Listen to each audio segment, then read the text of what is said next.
January 6, 1940. The U.S. is at peace but on the brink of entering World War II and finds herself in fear of an imminent invasion from Nazi Germany. The likely invasion route into the U.S., the Appalachians, was feared to be easily pushed aside and conquered unopposed due to the conflict of the U.S. not having a specialized mountain force. In compromise to this, the U.S. forms a mountain division of her own to oppose the feared elite German mountain troops. However, this fighting force, named the 10th Mountain Division, would instead go on to fight the Germans in the mountainous terrain of northern Italy, where they would relieve bogged-down Allied forces and spearhead an Allied offensive against the Germans while aiding in the quick liberation of northern Italy.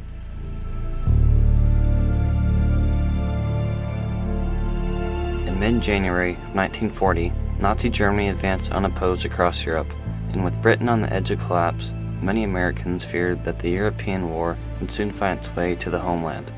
In defense to this, Lewis Johnson, the Assistant Secretary of War, asked Chief of Staff General George C. Marshall on what consideration had been given for the formation of a military Alpine division, one that the U.S. found themselves without, leaving them vulnerable to fight in mountain warfare, which would be essential in defending territory across the northern Appalachians in case of attack. Mountain warfare had already proved to be a vital and very effective fighting force in the beginning of World War II, when Finland defended off the invading Soviet Union. Outnumbered and outgunned, the Finns showed that trained mountain troops were far superior against standard infantry and armored regiments in rugged terrain. In December of 1939, 2 years before the U.S. would enter World War II, the War Department saw little need in the funding or formation of a mountain warfare program. It would take nearly 2 years before one would be established. It may have taken longer without the aid of the National Ski Patrol Committee, headed by Charles Dole, who helped provide the necessary equipment and training for the long-to-become 10th Mountain Division. The National Ski Patrol Committee would also be in charge of recruiting experienced skiers for the division, requiring 3 letters of recommendation, proving a recruit's ability to ski. Meanwhile, the Army was already in the process of developing a training facility at Fort Lewis, Washington, near Mount Rainier. Within months, the Army had enough men to finally establish the 87th Regiment, the first of 3 regiments in the 10th Mountain Division. Only 2 weeks later, the U.S. was brought into the war, with the attack on Pearl Harbor sparking a massive influx of new recruits filling the ranks of the 87th. The Army soon realized that the facilities at Fort Lewis would not be suitable for a year-round training ground, and was then forced to transfer all mountain exercises to Colorado's Camp Hale that was built to house some 15,000 men. The 87th was joined with the formation of the 86th in November of 1942 and the 85th Regiment in July of the next year. Over the course of the next year, the 10th would continue to strengthen and develop its combat readiness at Camp Hale, learning to ski with some 90 pounds of equipment, along with performing exercises at negative 35 degrees at 10,000 feet elevation, were just some of the hardships the men faced. The ski troops also trained in rock climbing and developed the use of pack mules in the mountains for transporting field artillery in deep snow.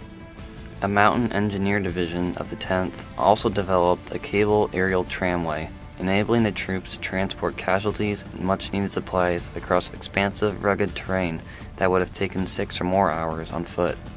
These skills would prove vital in the deployment of the division, which would finally come in January of 1945. After nearly 4 years, the U.S. finally had an active and mobile mountain division that could protect the country against any invasion. However, protection was far behind the U.S. at the time. With the Soviets on the offensive on the Eastern Front and victory in North Africa achieved, the next front would be a land invasion of Europe, which occurred in Italy. With Italy's official surrender in October of 1943, German troops quickly formed a series of defenses in the Italian Apennines, known as the Winter Line.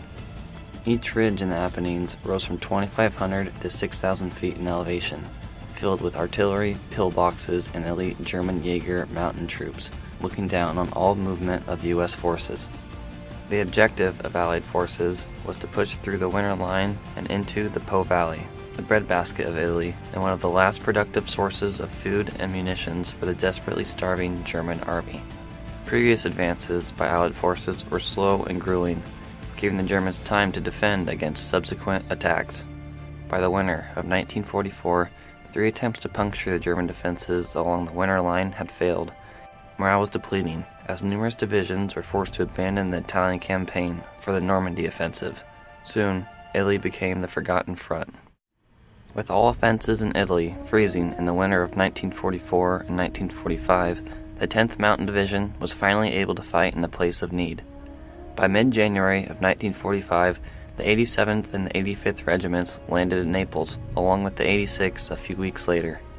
Their objective was to attack and gain control of Mount Belvedere, a key part of German defenses in providing observation over Highway 64, one of two main routes entering the Po Valley. However, Mount Belvedere couldn't be scaled without first capturing a series of 10 mountains, nicknamed Riva Ridge, that Germans were using for artillery support to cover the south face of Mount Belvedere. The task for capturing Riva Ridge was given to the 86th Regiment. On the night of February 18th, under the cover of darkness, the troops scaled their ridges on 5 different routes. Surprise was key in the assault, forcing the men to endure the risky task of only attacking with bayonets and hand grenades until daybreak. The gamble paid off though, and the Germans were caught completely off guard. The 86th secured and defended against 6 German counterattacks and artillery barrages, some of which that lasted for hours. With Riva Ridge secured, the next phase of the assault could then begin with the assault upon Mount Belvedere. Remnants of the 86th, along with the 87th and 85th Regiments, battled their way up the ridge the following day, but this time, the Germans knew they were coming. Accurate and deadly artillery fire rained down on the regiments, but the 10th didn't retreat like their predecessors. They flanked around the rock-side faces to the mountain, and using their rock climbing training, strained the German defenses, forcing them back into the mountains. The 10th would go on to secure the ridge while strengthening supply lines, incorporating the cable tramway they'd used in Colorado to transport supplies and evacuate casualties. The 10th then proceeded north across Mount Gordalesco to Mount della Torcia, and by February 25th had maintained control over the entire mountain range, having finally accomplished what had previously been failed to do 3 times before. The importance and effectiveness of trained mountain troops was evident in combat to the entire 5th Army, while making the first step in invading the Po Valley.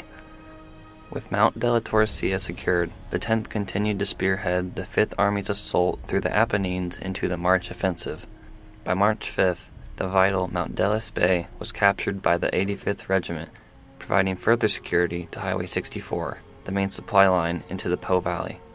Similar to the Belvedere and Riva Ridge operations, the 10th quickly learned effective tactics after capturing a ridge, with securing supply lines and building foxholes and defenses. As German artillery fire bombarded them, the 10th was able to defend off German counterattacks for 2 weeks until their next and most deadliest offensive in the war would begin with the final push into the Po Valley. The final push began on April 14th at the recently captured Mount delle Spey, where the spring offensive would fan off from. Pre-artillery and air bombings covered suspected German positions, alerting them of the imminent mountain assault. The 3 regiments quickly ran into massive minefields and heavily fortified German bunkers and artillery emplacements. Without the cover of night, German mortar and machine gun nests easily picked off men scattering for cover. It would take 3 hard-fought days until the division's objective was complete, along with capturing the nearby city of Toul. From there, the 10th's advance was all downhill, leading the U.S. 5th Army directly into the Po Valley, the long-sought objective of the Italian campaign. With Allied forces pushing into the Po Valley in late April, the Germans were in full retreat. As the British 8th Army and the U.S. 5th Army surrounded the resistant town of Bologna, the 10th Mountain Troops were used in spearheading the attack after the retreating German forces that were fleeing to the Po River. Using any form of transportation they could find, the 10th pushed 70 miles in just 2 days to the Po River. This left the Germans unable to mount counterattacks or defenses that they had previously been able to do in the Apennines. The remaining German troops left in Italy, most of which were fleeing into the Alps, formed pockets of resistance which were met by the 10th in the last week of the war and were driven off once and for all with the surrender of German troops in Italy on May 2, 1945.